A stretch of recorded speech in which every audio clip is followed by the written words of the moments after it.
Got that. Hi everyone, welcome to the second instalment of Totally Speedway's Conversations with Daniel Powell, publisher and editor of Totally Speedway.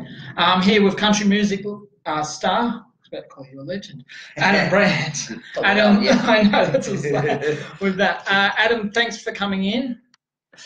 Pleasure, mate. And firstly, if you want to share it with your fans. Yeah, teach me how to do this. Okay, so first, what we're doing, we're just share Adam to share it on his page now. So, okay, so we will just go to you.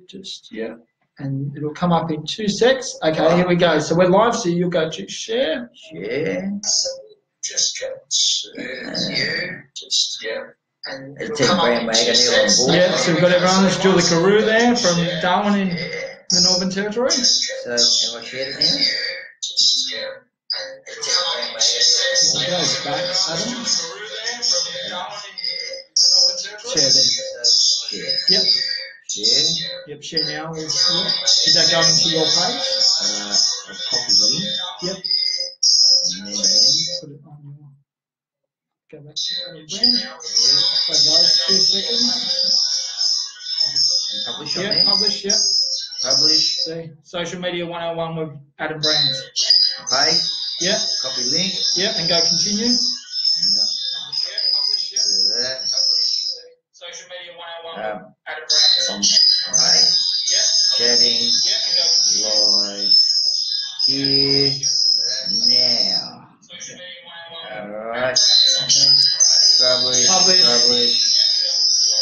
Alrighty. Done. Get rid of it for the distortion. Yeah.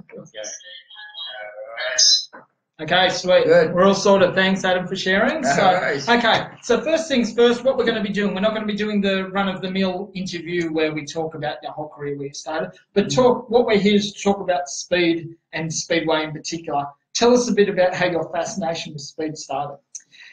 If I go right back to the beginning, I guess I'm going to have to blame my mum. My mum was taking me to Claremont Speedway since I was in nappies. So my dad, my uncles all had panel beating shops and spray painting shops and car yards and things, and always V8s and things. But mum was taking me to Speedway when I was very, very young, and I remember in those days, it was the solos were huge back then. They used to, So we're talking throughout the 80s? This was 70s. 70s, okay. So I was born in 1970. So I'm talking like 73, 74, 75, 76. And so they used to race the solos used to race for the Golden Helmet, Chum Taylor and Les Leask and all those guys. And then Alf Bubba Gallo was big then, and in the sprint cars, and it was I just used to love it. It was just something that was like all of us who are into Speedway, it gets into your blood from a very early age. I then moved away from Perth and went over east over to. It was 1997. Victoria. No, this was when Mum and I moved away from Perth and over to Victoria when I was 6 years old. Okay. Yep.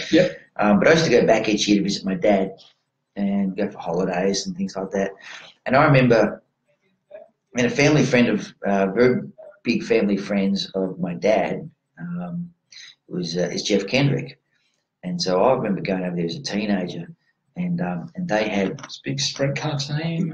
Yeah. But this was like in 85, 86, 87, 85, 86 around that, and they had Steve Kinzer came over, and it happened to be when I was there, so I went to the Speedway with the Kendrick family, with Jeff and those guys, and so I remember sort of washing my claim to fame as a young fella was washing the mud off Steve Kinzer's car, at Claremont Speedway.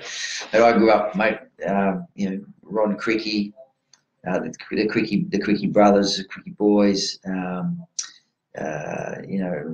Max Dunstan, Gary Rush. I was a big fan of Speedway, and I just loved it. What did you love most about it? Was it the sound, the power?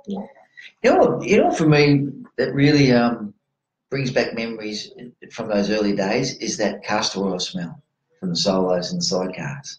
Whenever I smell that smell, it instantly takes me back to when I was a real little kid at Claremont Speedway. It's a unique smell, and you don't smell it very often now. Yeah. You know, different places. I don't know. I guess I just really loved being in a place where you can see the whole race unfold in front of you. Most racetracks, as we know, not speedway tracks, other racetracks. You kind of see the straight or a couple of corners or a part of it. You don't get to see the whole part of it. Speedway, you just watch the whole story unfold right in front of you. And being up and close to the action. I mean, you can stand literally literally a few feet behind the fence, and you can see with the driver's hands in the wheel, and it's and really working the wheel and really, yeah. So with that, and then you as a youngster, you got into competition. You done a bit of quarter midgets. Actually, yeah, but not as a youngster. I was in the 20s. Yeah, I was in the 20s. Come on, Adam. I was just giving you. Thank you.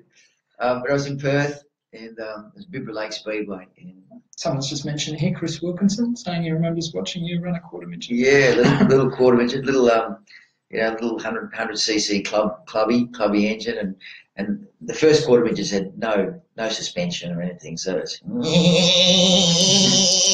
around.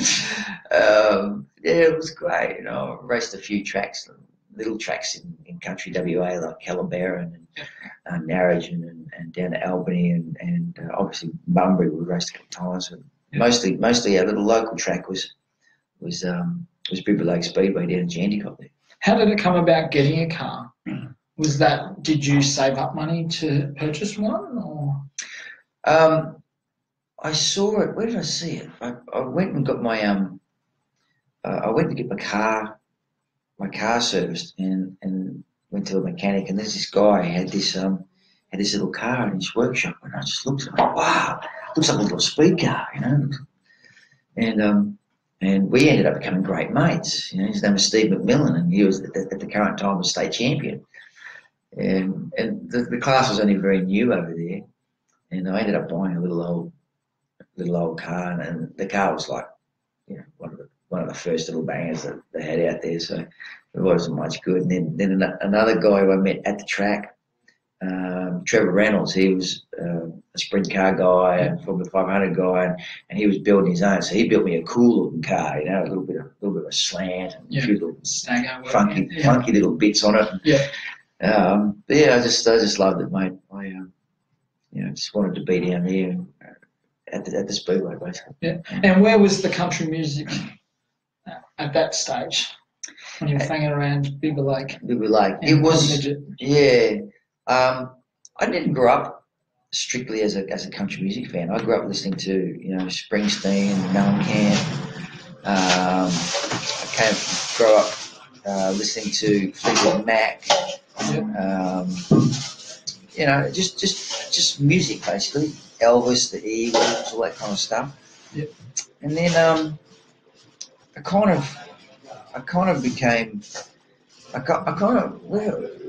was when I discovered country music or modern country music was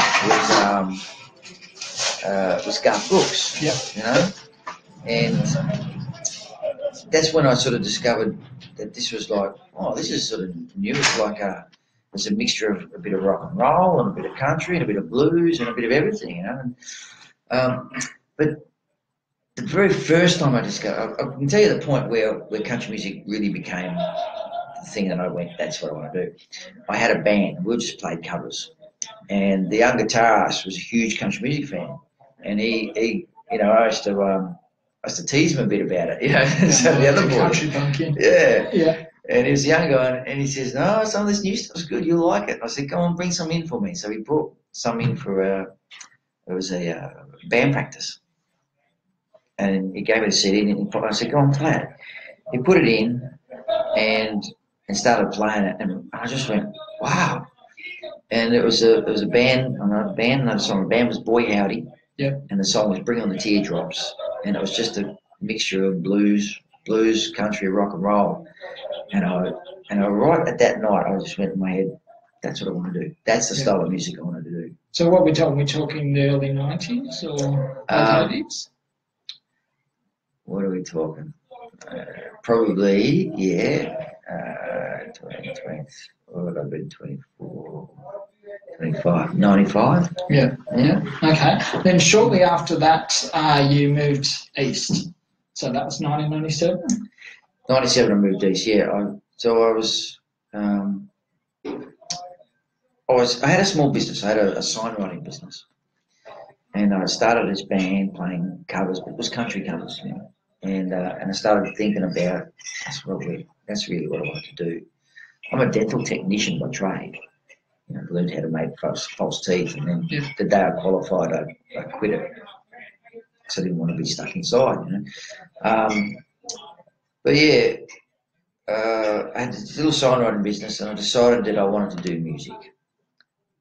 It kind of happened very quickly. Yeah. I remember when I said this is what I wanted to do. I put my little business on the market and sold in 5 days, really quickly. And I ended up going into the little studio, home studio of a guy called Martin Jenner, a guitarist, great guitarist from WA. And we did some demos, and that was in September, October. And January, I went to Tamworth.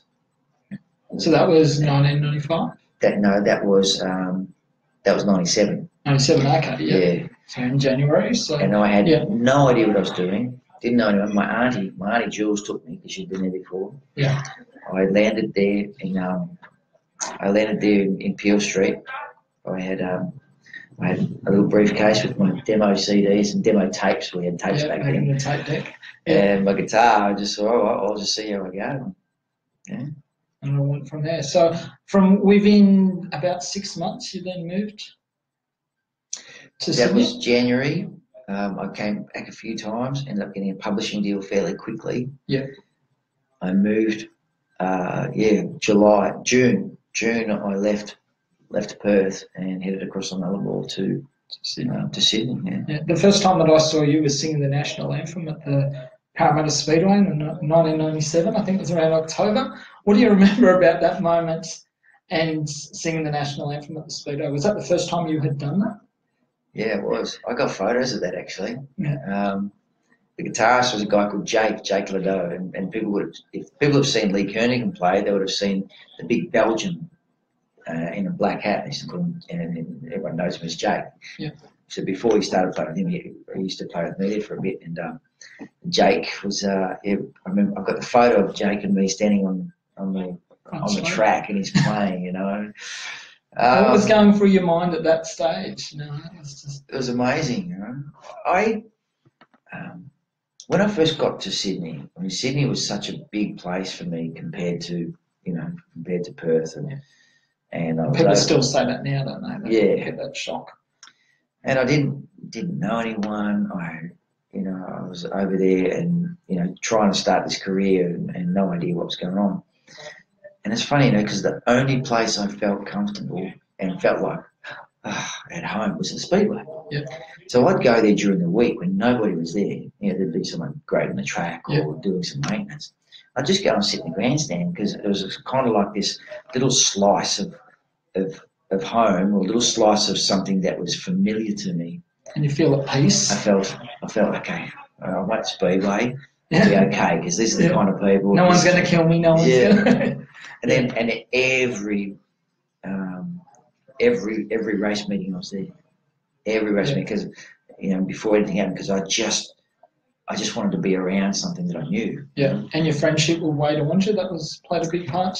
Definitely, yeah. That really sort of grew, and we became really good mates, became brothers, and I remember contacting him sort of out of the blue, and I went there and saw him. I said, "Mate, can I come and see you? I'm from WA as well." And he remembered, and I said, "Look, I've got this idea.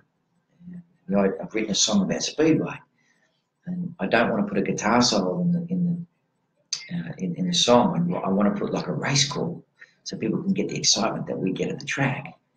And he really. So this is the early days of Dirt Track Cowboy. This is before Dirt Track Cowboy was recorded. Okay, yeah. It's before I had.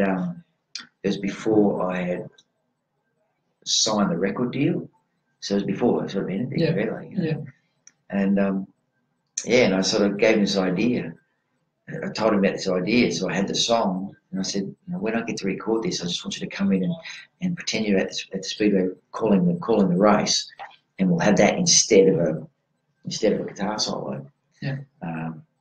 Not a couple of months later, when I got signed by a record company, got signed by Festival Records, and that song was part of it. My manager had no idea about Speedway. He was a Sydney guy, and what was their attitude towards it? Just thought I was stupid. Yeah. Thought that why would you? What are you talking about? Race cool. This is the most stupidest thing I've ever heard. But I guess they just humoured me. And I remember. Did they know anything about Speedway? Nothing. No. So it was a race call, Speedway. They were like, "What are you talking? What are you about? Bringing this into into our studio?" We signed you. Yeah, that was a mistake. I'm like, what is it? Who is this guy? Yeah. And then we'd already recorded the band tracks, and it was come time to see what I was talking about. So Wade came in. He went into the vocal booth, and I'm in the control room with the manager, and he was also producer. And so we pressed play, pressed record, and I looked at Wade and I said, "Go for it." And he just started, "Well, if this doesn't turn you on, you haven't got a switch." And my manager goes, "Wow, actually, this is really good." And I had a grin from ear to ear, going, "Yes," and the rest is history. Yeah.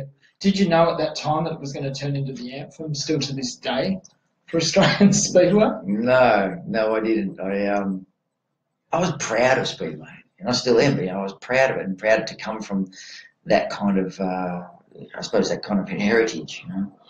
And for me, the Speedway felt like a family to me, especially being across here and not knowing anybody and that kind of stuff. So I wanted to share that with people who didn't know that. I think we're all like that to some extent. Yeah. And people, if you're a Speedway person, you feel like you're sitting on the best kept secret that other people they should get. Yeah. Maybe they Why don't aren't get they it. here? Why aren't they watching? Why don't they get it? Why doesn't this turn them on like it does me? So for me, it was sort of all a part of that, and then the record got finished. Record came out. My first single came out. Second single came out, and then the third single came out, and it was going to be Dirt Track Cowboy. So we recorded that, did the video at Parramatta Speedway. Isn't that in 1998? This was 98, yeah. 98, 99. Yeah. Because the album came out July 13th, 98. Yeah. And then back then, Hey Hey Saturday was still. So I'd already did my first single on Hey Hey Saturday, which was Last Man Standing. Yeah. And then they invited me back to do this, and that's what because I rang Wade and I said, "Mate, I'm going to get a sprint car on Hey Hey Saturday. I'm going to sing it." Yeah. And he said, "No, mate, it's never going to happen, But it happened, and so we got Max's car on the set, and Wade came in there, and I had Drew Cruck, sprint car driver at that time. Yeah. Drew was there, and he was playing guitar, and it just felt right, And Speedway, the Speedway family and Speedway people in Australia have just, they're a huge part of my career and of my life, and so it's certainly not just a one-way thing. It's a two-way thing. It's both. Speedway has been great to me, and I'd like to think that I've given back to Speedway too. Yeah, and the launching, you feel it's played a big part in your career. Certainly Launching has. it. Absolutely. So we fast forward a bit more. We've had a couple of years later, you did a duet with Melinda Schneider, and you had what's it called? Year 2000. It was Take the Love Away the Night. Love Away the Night, and in the year 2000, and you filmed that at Brian Linigan's Speedway Museum. Yeah, at the Linigan's property, surrounded by great old cars and all the Speedway memorabilia. Became great friends with the Linigans too, and I know they just recently sort of had to sell that property, and just before they sold it last year, I went and had one last little walk around it with with Brian. And Yeah. so, yeah, it was sad that, a piece of history is gone there, but, great people. And did you have control over you creating the film clips? How was it back then? Sounds like you did. Yeah. Speedway got into a lot of it. Yeah, we've got a lot to thank you for that. It's fairly, most of my stuff over my career has been fairly organic and natural with who I am and what I love doing and the people around me. And I've always had a kind of, a good team around me who let me create creatively, sort of go where it's natural. Because when you're doing something that's natural to you, it's obviously it's going to be best. It's going to be a better thing. If that, there's been a few times I've kind of been pushed to sort of different direction. It was like, no, it's not me, But if we do this, it's going to feel right. Yeah, and with the racing side of things, so you went your relationship with the Jarvis family, Rob Jarvis, that led to the V8 Utes opportunity. Yeah. Look, Rob and Julie Jarvis. Again, so many people in my life I've got to thank for racing and horsepower and and cars. And Rob and Julie Jarvis became great friends and family, and still to this day, I like. Are as close as any family I've ever had in my life, and we still talk and we still hang out and do things and have done lots of stuff together. And I really got a lot to be thankful for that racing and that sort of racing family has given in my life. Yeah. How did you find the Utes? Because in the past you've done guest appearances, like just practice laps in a sprint car, speed car. How did you find getting into the road racing? Yeah, it was a perfect fit, wasn't it? Country music. Yeah, it was certainly a challenge. Obviously, with the V8 Utes, I had to do some qualifying rounds for your license for cams, and I did HQs and did a couple of little raced a little Corolla around Wakefield Park. I did HQs at Willowbank and Darwin and a few just to qualify. Yeah. So okay. And how many years did you do in the Utes? I think I did about 4 or 5, but I never did a full season. Yeah. It was always touring commitments. Yeah, I was always doing shows and stuff. So I think the most I did in one season was probably 4 rounds or something like that. Maybe half the season. Yeah. Yeah. Okay. Is there, and then after that, with your racing, how much racing did you do after that? Kind of stopped, really, didn't it? When you I went to the States. I did a little bit of the Suzuki Swift racing because Rob was there. And then just recently, I've had the opportunity with the new class, which has been really exciting. It's the Legend cars. Yeah. And the minute I saw them, my eyes were wide and my huge grin on my face because they just look so cool, and they're just such a great little class. I found, like, when I was doing the Utes, for instance, it was supposed to be a class that everybody can have a go at, and kind of fairly even, that kind of thing. But as we know with racing, what happens so many times is people want to go faster and they want to spend more money, and things get out of hand, and then all of a sudden something that started off that was fairly attainable ends up being out of the reach of most people, and you either have to fund it yourself or have great sponsors and all that kind of stuff. Whereas the Legend cars, I think have stayed true to their form, stayed affordable. They look as cool as hell, and they're a lot of fun to drive, and I really saw that as something that, for me, I can maybe race once or twice a year, and if I can get in there and at least be competitive, then it's going to be a decent class. Satisfying because you can do. You're racing. You're not just putting around at the back. Absolutely, and that can only happen when the cars are fairly controlled with the parity, and someone's not okay for an extra 5 grand, or an extra 5 horsepower, whatever it is. Spend it. All those sort of things, So it all comes down to how a class is governed and run.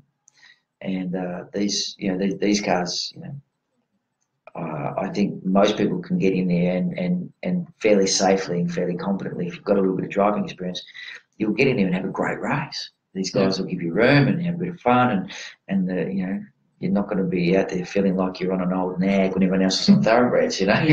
So you're doing that like that. And with you travelling over to America and trying to expand your career, how much can you relate to that to sprint car drivers doing the same, going over and chasing a career? How many? Yeah. How can you compare that from your own experiences? It's very similar. You know, if you want to be,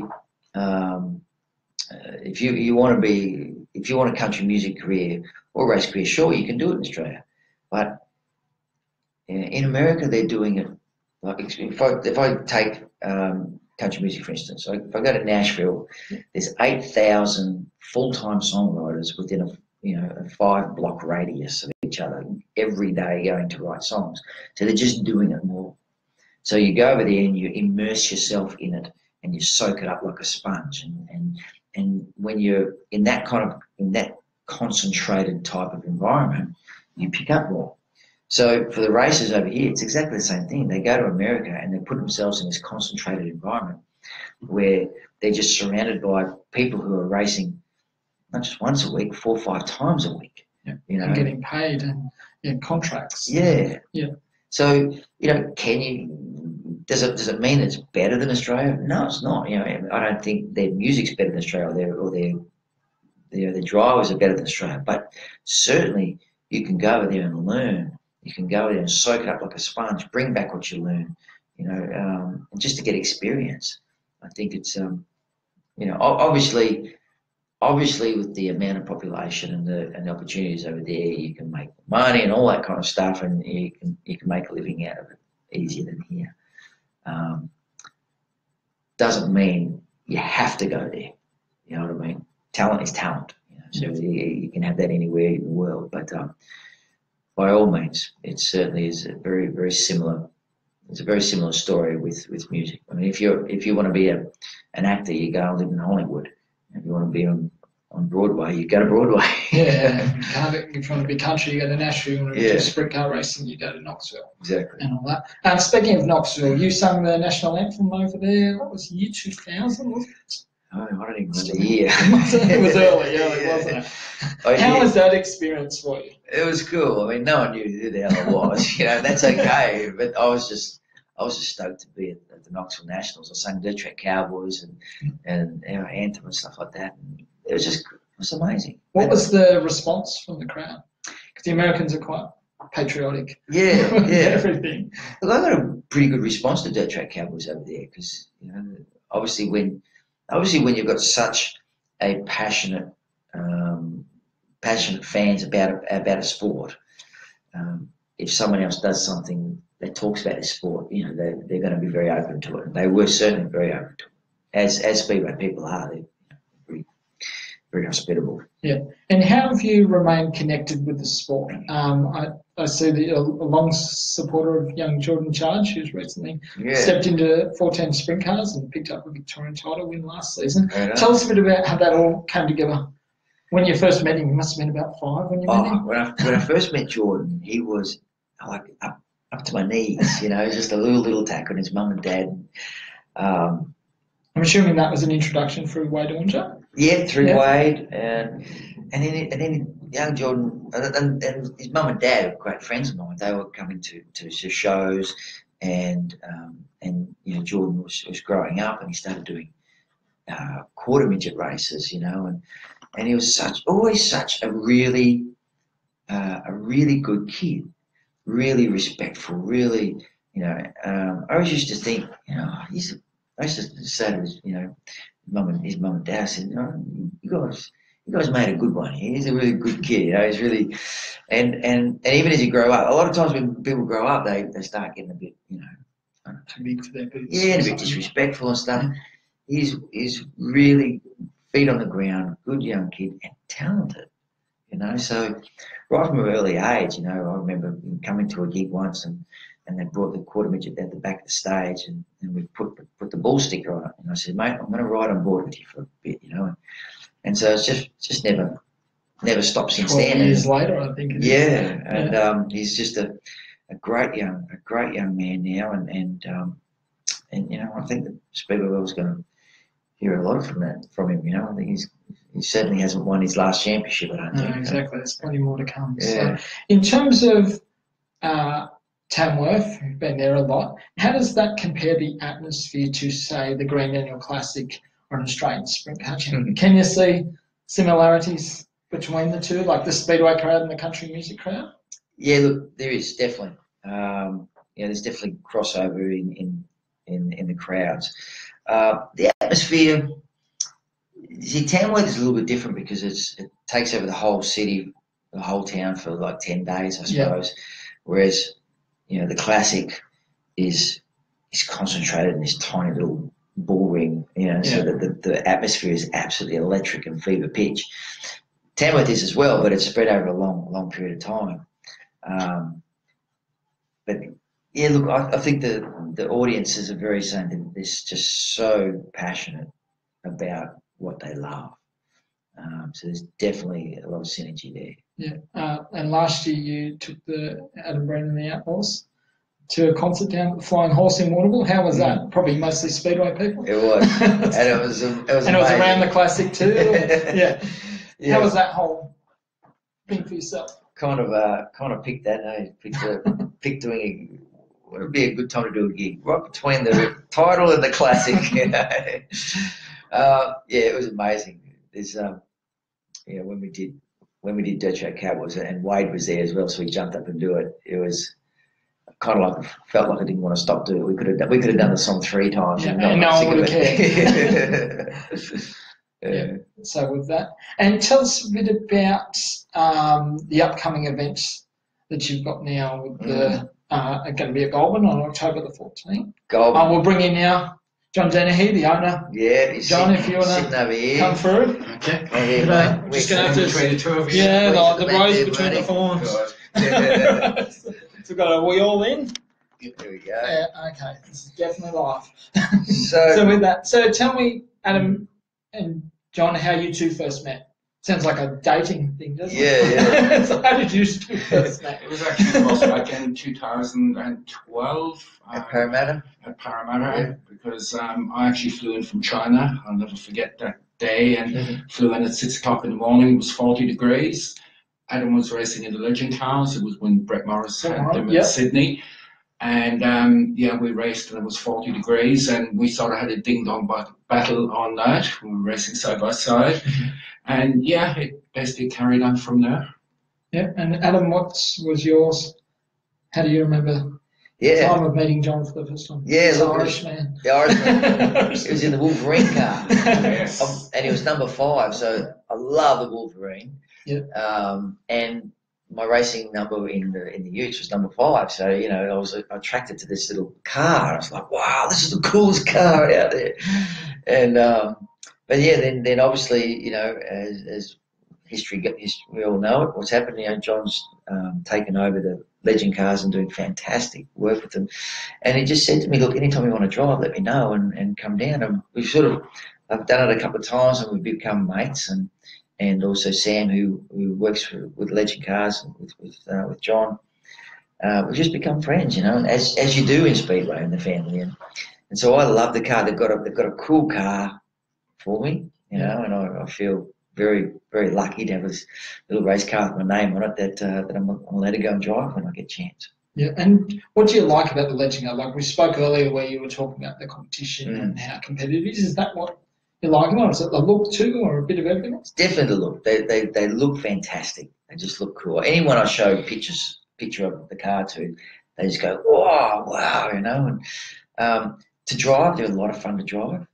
They're really, I guess you can't say they're easy to drive because anything you've got to learn and you actually have to try and hone your skills in it. But someone without a lot of racing experience can get in and enjoy themselves and feel safe and can actually have a good drive, So you don't have to have done a lot of experience to go out there and have a lot of fun and learn pretty quickly. The cars are forgiving. The cars are, they're not crazy twitchy. They handle really nicely, all the gearing and the power and everything. They're just a a great car for someone who hasn't been driving all their life to get in and really enjoy. And be competitive, as you were saying. Yeah. So for me, if I drive once or twice a year, it's great. I can get in there and go okay. I'm probably not going to win because the guys that are doing it a lot, are going to really, they're going to know what they're doing more. But at least you can be competitive, That's what it's all about. And John, you've been running Legend Cars now for about 4 years. Yep. This has been a dream of yours to have a concert and a Speedway meeting all in one. Tell us a bit about how this came about, because it isn't something you've just thought about. It's been a couple of years. Yeah, it's been a couple of years. Actually, a couple of years ago, you on my behalf went to the Golden Speedway and put it to those guys. It didn't happen back there for various reasons. And luckily this year it has happened. We haven't had a lot of time up our sleeves to do this. We've only had about 4 months. So we're going to give it a crack. Adam's been absolutely tremendous and really, really supportive, putting a lot of time doing this. We're doing radio stuff tomorrow. We're doing TV and radio in Canberra on Thursday as well. So Adam's giving up his time really for the love of the sport. And, this is a concept that Adam and myself have spoken about for a fair while. And, if it is a success, touch wood it is, hopefully we can do a lot more. Yeah, because it's kind of history in Australian Speedway. Adam, have you been part of something like this before? Other than doing the national anthem before? A Speedway meeting or any form of race? Yeah, I don't know if there's been a concert and then a full Speedway meeting. I'm not sure. We'll see if it works. I don't know. Maybe we're crazy, but because you could call the upcoming Jenny Youthmaster, isn't that a concert and a Speedway meeting? Yeah. Actually, funny, last year at the Denny Youthmaster, Adam invited me out there for the weekend, and we had the pace car on the stage, which was a lot of fun. Yeah. He stood on it and broke it. I not saying anything about that. It's going to be my stage. I'm going to jump on it. Yeah. Well, he did get permission before. So in terms of that, Adam, in terms of, and this is the first for Australian Speedway, to have someone like yourself to be. What are your thoughts about the whole thing? Obviously, it's exciting and it's something new and hasn't been tried before. Yeah, very exciting, and obviously it's a work in progress on how it's going to go. But for me, it's a dream come true. The two things I love, one night, this is great. But the day's going to have a street parade with the legend cars going through the streets in the town of Goulburn, and then they're all going to end up migrating to the Speedway track, where while they're getting the cars ready for the night, me and my band are there. We're and a couple other acts. We're going to do a bit of a concert, full concert, full PA and production, and then that'll finish. I think it's going to be probably about 4 o'clock to 5, 6 o'clock, something like that, and then the racing will start. Yeah. So it's a pretty action-packed. It's exciting. Great value for money. It's something different. It's not just a concert. It's not just a Speedway. It's combining it and with a street parade of the cars too. So, look, I think it's a really ambitious project that John's undertaking, but I think it's an exciting one. And I just when people take a leap of faith like this, I just hope that people who are into music and into Speedway, if they think to themselves, you know what, let's go out and support this, because if this works, then it might happen more. And if it happens more, then it can only be good for all of us. Yeah, because Speedway, John, as you've experienced since purchasing Legend Cars, likes to stagnate a bit, but this is you've really stepped out there and put it on the line to make this happen. What are you excited about most, John, and why are you trying to fulfil this vision? As I said, it's been a vision for a couple of years, and I think Speedway needs something new. We actually had a meeting at Sydney Speedway, Valvoline, a couple of weeks ago with Wade, and they're actually looking at doing stuff as well this year, mixing up the program and doing different things, and actually a lot of things that we've implemented for this day, they're actually talking about it at Valvoline, which is fantastic. And yes, you're going to upset some diehards, I guess, but at the end of the day, as Wade on just said, you've got to move forwards and you've got to go with the times. You've got to try and shorten the program up, make it more exciting, get new people. I mean, that's with the Golden Club.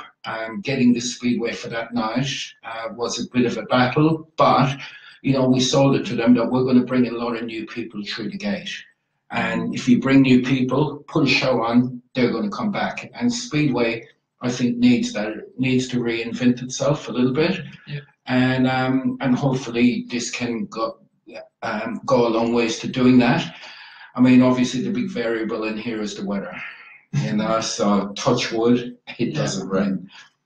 So yeah. So with that, and tell us a bit about how it's all going to work. Is everyone going to be on the infield for the concert, or are they going to be around like it would be a normal Speedway meeting? Or well, originally my idea was that Adam would play on the infields, and then everybody sits on the hill like they normally would. Yeah. But Adam, being Adam, likes to be close to everybody, so he said, "No, it's not going to work." And that's important, isn't it, Adam, to be close to your audience because you feel their energy. Yeah, you won't. I kind of feel if it was in the infield, then people can't get close, and there's not enough atmosphere and vibe, So we actually went and visited Golden Speedway there, Fact-finding mission. Yeah, and John had a look at it, and they've worked out a place that we can get a stage in the spectating area, so we'll play right there, and then we're right up close. Yeah, exactly. And what's the thing that you're looking forward to most about it, Adam? Is there one particular thing? Just the meeting of the worlds, just the two worlds. I mean, obviously I've sung about Speedway, and Speedway people come to my show, so there's always been that coexistence and that the crossing over. But and I've actually done gigs at Speedways before, but just not on a full night meeting, So it'll be really cool if this can work. I really hope, really ask people to come and support it, and because it could open some doors to some new things. Yeah, and it's kind of like when 14 sprint cars were introduced to Australia about 10 years ago. Sydney's Valvoline Racer took a stand and did it, and went, okay, we're running against everything, and we're running it, and then the rest of the country. Yeah. So hopefully this can be an example like that. It'd be cool if other speedways started to do some more events where you sort of change it up and get a few different things involved. Because you've got everything there, don't you? Like as I said, you performed previously. Where are the other tracks that you've performed? Parramatta, Warrnambool. Yeah. Yeah. So you've been there and had actual concerts. Did concerts, on different days, different sort of family days I've had, Yeah. So that's cool. All right, guys. Well, that's we'll sum it all up now. But just through Saturday night, October 14 at Goulburn Speedway. Yeah. You'll put up. Just the poster. Hopefully it can fit. Just a bit. We'll get it into resolution. There we go. So so come out and support it. This is Rock and Rumble. Rock and Rumble. Yeah. And as Wade says, ooh yeah. Yeah, there it is. Goulburn Speedway, October 14. Yeah. Thanks. Okay, cheers guys. Thank you very much for tuning in. Thanks Adam. Thanks mate. John. Thank you. Catch you guys tomorrow night for my Q&A. Thanks.